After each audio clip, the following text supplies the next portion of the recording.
Well, hello, model car fans. Welcome to the Muscle Car Modeler. My name is Rel, and here we are working on my 71 Mustang Mach 1, this Revell kit here that was sponsored by Hobby Nut Models. So please, again, I appreciate you guys that check them out and support our sponsor. Really appreciate that. And, I know Mark's kind of enjoying this build as well, as this is kind of out there. But anyway, yeah, here I am getting back to it. And as I've mentioned a couple of times, the wide body kit is from Iceman Collections, and as long as with motor that I'm working on, this is the supercharged Predator motor. So I'm keeping my Ford all Ford. So if you watched the previous video, I started assembling this, and I didn't get very far as I had. I got the main chunk of it together, but I really needed to do some more painting because I had a lot of touch-ups to do. So here I am getting back at it. Painted it, let the paint dry, and was studying some reference material as well, so that I kind of had a better idea of what I was doing and where some of the stuff goes, because I mocked it up, but since I rotate stuff on my desks and bounce around, I mocked it up. I had an idea what I was doing, took it all back apart, started painting some of the stuff, but it's not fresh in my mind. So I went back and went looking at some more of the stuff. So just got that going, and let's get some more of this stuff glued here.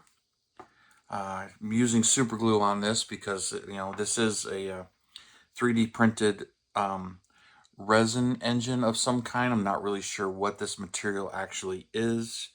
So if it is resin, I got called out for not wearing the proper respirator stuff when you're sanding on resin, because I'm one of those guys that I've never had a problem, but you never know when you're going to have a problem, and that's a problem. Not that there's a theme here, but that is the danger with resin. And like anybody, when they have a problem, the first thing I was thinking is, I've never had a problem before. Yeah, I would probably be one of those guys as well. So much like many of the threads I see about spray paints that attack a plastic, there's every one of them usually starts, I can't believe this is happening. I've been doing this for years and I've never had a problem. I really don't have much to comment on that because I airbrush almost everything exclusively. And if I do use spray paints, I'm usually using hobby spray paints and not cheaper spray paints. So one thing, I've never really got into was that. And I really, I get asked those questions, but I've never really experienced some of them because I've been doing airbrushing for so long, and hobby paints have gotten so much better over the years. I know I'm rambling on here, but just some thoughts as I'm working on this here. So the valve covers just went right on, no problem there. The supercharger, I've got some ideas on what I'm going to do. I'm going to detail paint some of this, so maybe towards the end I'll do some of that detail painting. But it's easier to paint these rails and the injectors, off the motor than on the motor. And then some of this, like the oil fill cap, but the powered by Ford letters, I can fill them with paint and kind of polish them out, but there are decals for those. So I'll try the decals. So I'll leave that alone. I'm going to paint this oil filter. But one of the things I need to do, whoa, drop my super glue and make my parts go flying. That's something I need to do. Well, let's go find that part. There it is. And that was one of the parts I was actually going to glue on too, the starter. And then here's the compressor. Yeah, I had to go back and look at some of my reference material because this is the AC compressor, and I had to remember exactly where that went, the alternator, which side of the motor that went, this being the starter. And then one of the things, the oil pan, I'm tended to put it on like that. And I forgot in my mock-up videos and everything that this thing needed to be a front sump. Here we go again, dropping stuff on the floor. That this thing needed to be a front sump, so I needed to glue it this way. So that's why I check my reference material and go back and look at my videos. Kind of a bonus for making these videos. I go back and look and realize, oh yeah, That's why I need that this way, not that way. So, probably a good thing, because if I didn't have the video, I'd probably be, gluing it on backwards and then realizing after I've done it. So here we go.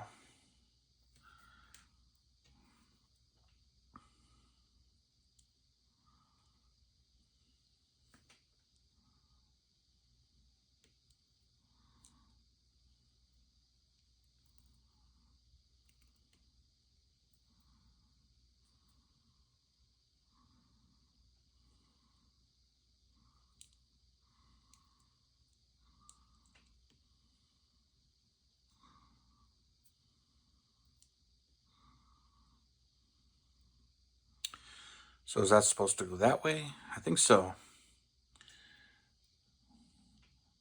It doesn't seem to really want to go the other way. And that makes a bit more sense with the brackets and stuff.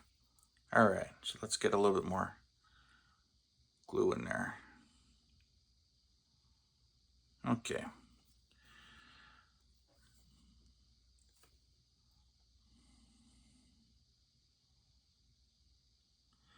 Get the exhaust manifold on this side. At least I hope in the right spot.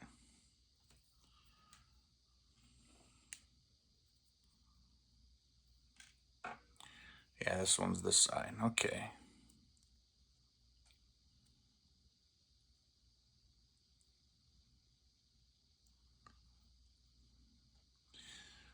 You can see where I spliced and re-angled the manifolds there for the firewall. So there's that one. Now let's glue this side in.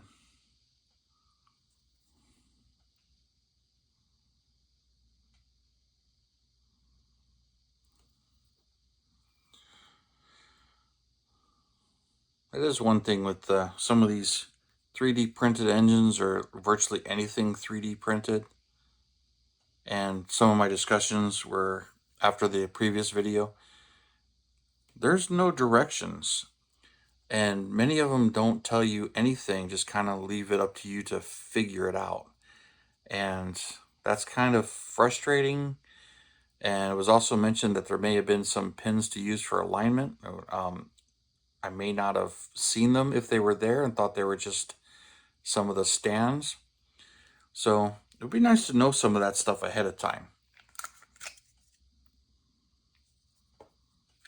So any of you guys who do 3D printing or sell 3D printing, directions would be helpful. Even though, I'd probably ignore them. Like the old joke, guys always complain about women don't come with instructions, but if they did, would we read them? There we go. All right.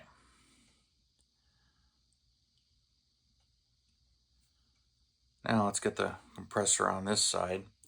I'm going to try and keep the pulley mounting area where the pulley goes in equal to where the balancer goes in.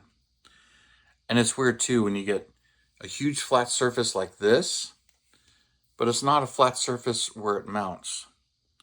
It literally, the bosses are actually cast right into it, the actual mounting. So it's kind of interesting that they do that. I think it's cool that they do that. But at the same time, it does make it a little harder to get this mounted. Especially when your fingers have more of a gluing surface than what you're gluing. Okay. Let's get some more on this rail area. Okay, and in the front.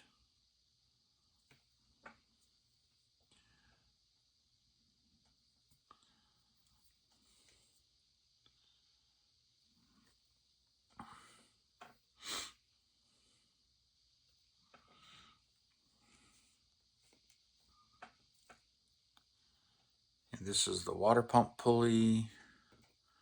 This is the crank pulley.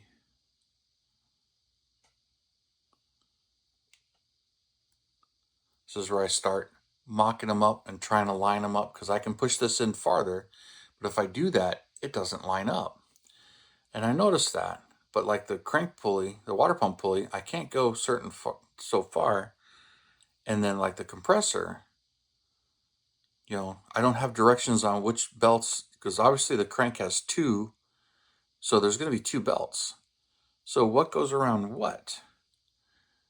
So I'm not going to glue these in.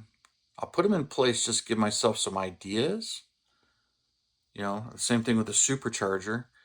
And I've got these other ones, if I remember right, one goes here, one goes here. But I got to figure out exactly which way the belts route. But that's the compressor one. So, all right. And then the alternator one, that goes right here.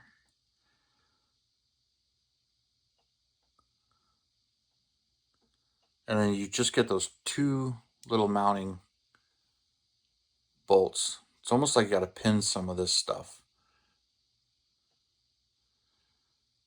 So as tiny as that is, there's not much to actually hold the alternator.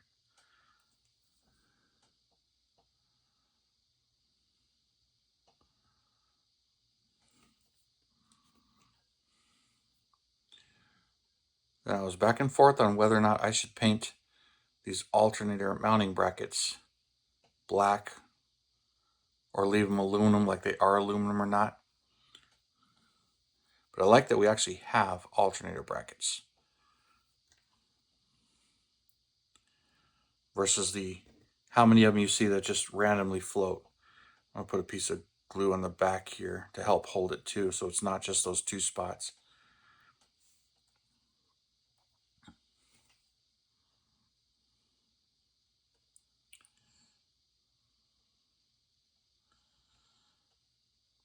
Okay, let's pull these out for now.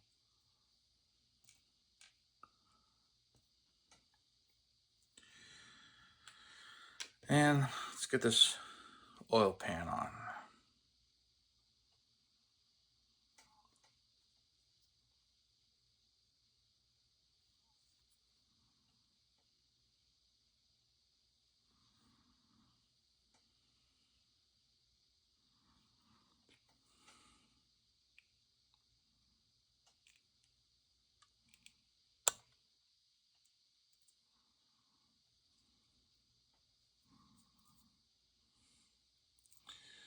All right. I'm going to paint the oil filter blue, couple little detail painting things, and we'll mock this into the chassis and see how everything's fitting. And then I'll go study the belts and get those on here. So this is going to be interesting, but challenging. All right, let's see how much farther I can get on this, but I think for now I'm gonna pause this video here at this point and get it ready for another one here, so you guys can watch some more of this stuff. But you guys, thank you for everything in your time, and I know some of you really enjoy watching the actual work, and for that I appreciate the feedback on it. I appreciate you guys checking out Hobby Nut Models, our sponsor here, who's got this kit and some of the other kits as he tries to keep them all in stock. Availability is always changing, of course.